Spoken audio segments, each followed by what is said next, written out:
All right, welcome everybody. Yeah, I came in here and I set this all up to make this video. I'm in the kitchen here, and then the refrigerator did that thing where it starts cycling and making noise. So I waited 10, 15 minutes, and then I'm like, okay, it's got to stop any second now. And it's not stopping, but we're losing the light, and I want to make the video now since it's on the top of my head. So welcome. We're going to look at today Marx Toys, Navy and Marine Armed Forces Training Center playset figures from 1956. What a ridiculously long title. We're going to have to shorten that. We're going to make it like Marx Toys Sailors and Marines 1956. That's what we're going to call this. So last week or a couple days ago, I don't know how long it's been. So recently, we made a video about the Marx Toys U.S. Army Training Center from 1952. This was a very popular playset. You can see in the background some of the figures here.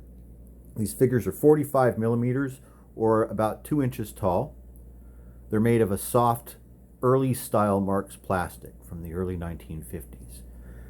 This playset comes out in 1952. Now it's popular. So in 1954 they expanded and they changed the name, and it becomes the Marx Toys Armed Forces Training Center playset. They add Air Force figures into the playset. Now we do have those Air Force figures, and we are going to look at them in a different video. We're going a little bit out of order, but we have another aviation playset that matches up with. Hey, it stopped. We have another aviation playset or an aviation playset that matches up with the Air Force figures. So we'll do those as a twofer together in the future. But so 54, they add the Air Force figures to these little Army Training Center figures.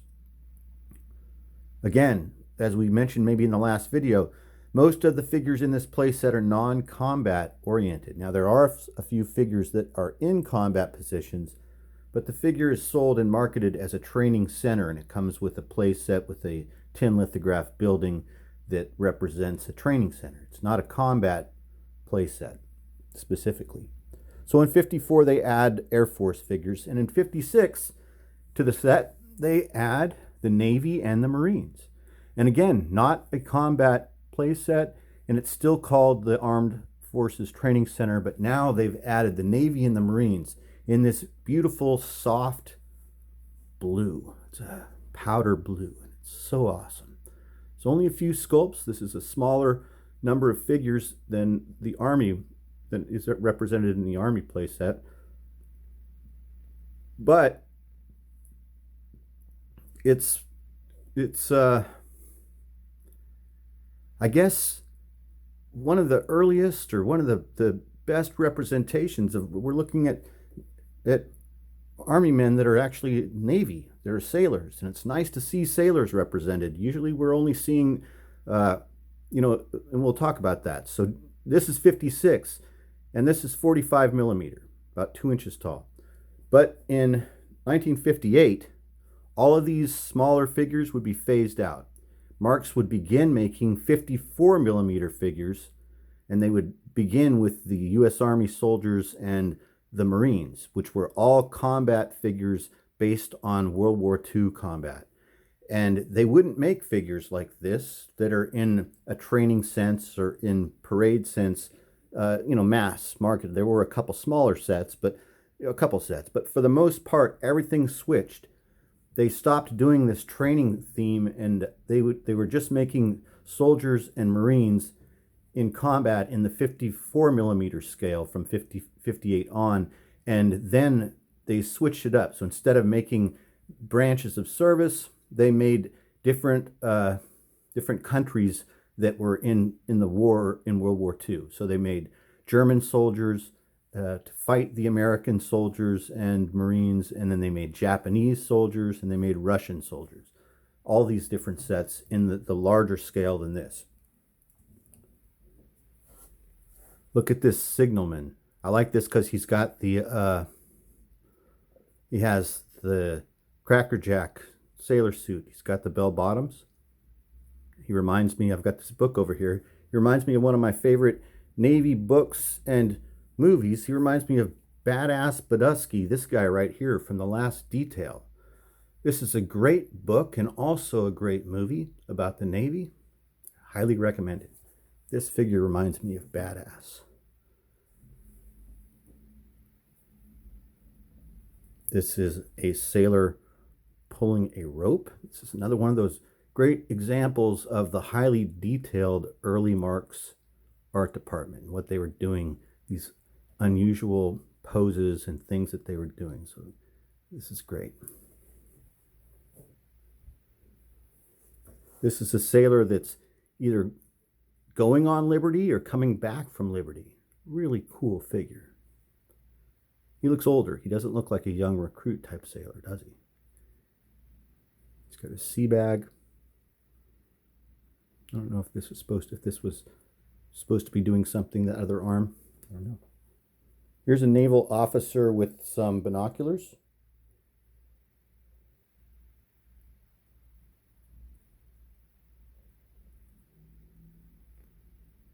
Marx, 1956. There's two of these guys, and these guys look to me like SPs. These look like the Navy cops. This is like the guys from, oh, that's another Navy movie that I really like. The Sand Pebbles. The Sand Pebbles with Steve McQueen. That's a great story about the Navy. Okay, that was our Navy figures. Those were the sailors that we have. Now, the set only comes with a small number of Marines. They're all parading, with the exception of this one who looks like he's on guard duty or something, maybe. Now, if you're a sailor or a Marine veteran, I didn't really know until recently that these figures existed. They're not super rare and they're not expensive. And if you are a toy collector and you were a Marine, and if I were a Marine, I found out that these existed, these accurate representations of U.S. Marines parading in dress uniform in 1956. Yeah, I would be interested in this stuff. These are cool. So the quality of the plastic, as we get to the end here of the sculpts, the quality of the plastic, it's a powder blue, it's soft, and it feels really good. It has a different feel to it, right? You can already probably see the quality of the density, the mixture. It's different. It was something else. There's the chemicals in here are not the same chemicals that would later be put into other plastics of the future. This is 1956. This might be my favorite figure of the entire bunch because of the detail of the Marine insignia on this flag.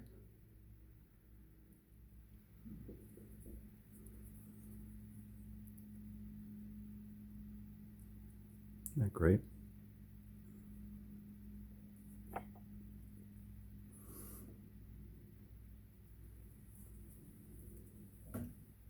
Now in the background, oh, okay. Also, now remember, this was still a training center. So this set came with the same pieces that the U.S. Army set came with. It came with the tents and it came with the trash cans, and this is one of the tents. That's all I have is one of them. And I think it's the same mold. It's just in a kind of metallic gray or blue, I think. Now in the background on the table, you see I've got some what are referred to as rubber cars. Now these cars were popular and played with in the 30s, 40s, 50s, even into the 60s.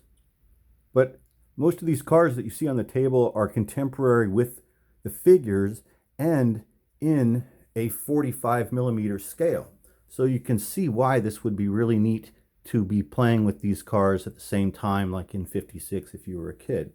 This almost looks like I have it set up to resemble a parking lot, since this appears to be sort of like a pass and review or something. It looks like they're parading. I thought, well, let's pull out some of these old rubber cars and show how well they scale with these other figures. See, like, look, the guys from the other video, This is an Auburn truck. See on the side of it, it says Auburn right there. This is a company called Auburn Rubber that made rubber toys, rubber vehicles, rubber cars. They're really cool. You can see this would be something that you would have wanted to play with if you were a kid and you had these figures and they fit with the cars. And then now, if you're an adult and you're interested in this stuff, these are also not really expensive, not really rare, and they fit great with this stuff, don't they? So if you're interested in adding vehicles to your collection of figures, these Auburn Rubber vehicles are great. Look at this Thunderbird. These are great vehicles, and look at these horns on the hood. What is that about? Auga! These are great, and then I think that he's like being henpecked. She's like talking to him, telling him to slow down. I think that's what's happening here. All the Auburn vehicles are numbered. Now this sailor and marine vehicle is now turning into an Auburn rubber car. So that's the other thing cool about Auburn. They all have numbers on them. This is a really early Auburn. It's one of my favorite cars. This predates just about everything on the table. I think this is the 19... Ooh, geez, it's all dusty. Hold on. This is really hard rubber that over the years has hardened. It has these funny clay wheels on it. Look at this stuff. Isn't that cool?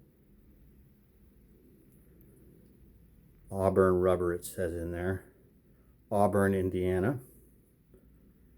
I love this car. It always reminded me of the car from the cover of Action Comics #1 with Superman. And then this is the only car on the table that's not Auburn. This is also the 1930s, I believe, and it's called Sun Rubber. Look at this, futuristic looking, awesome. This is like the Colonel's car, I think, or the Admiral. Yeah, because this is a Navy set. So yeah, this is probably the Admiral's car. Look at this. Look at this thing. Look at these odd clay wheels under here that for some reason over the years, maybe because of heat or sitting, or why would it be flat like that? I don't know.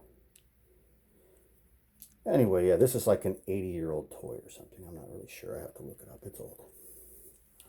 But we're not here for that. We came here to look at these amazing soldiers, or darn it, sailors and Marines. Sailors and Marines that we haven't seen before. We're not used to seeing sailors and Marines even in toy form like this, let alone in toy form where they're in dress uniforms or they're in parade. And they're really nice. Look at the difference between these two. The quality of the plastic does look a little different, although I'm pretty sure this all comes from the same set, same place. All of these arrived there. Some of these need to be double washed. These arrived in the exact same fashion as the other Marx 45mm soldiers that we did last week. Same seller. It looks like the same location. They were filled with sand and dirt, and he just had separated them by the color of the plastic, I think. And so they came from somewhere out in the wild. I don't believe these came from like the inside of someone's collection. But I could be wrong. They could have, who knows.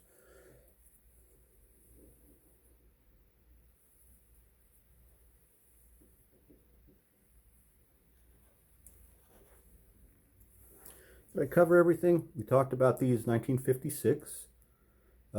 Maybe one of the earliest representations in American toys of sailors or Marines in this fashion, non-combat, in a training type center.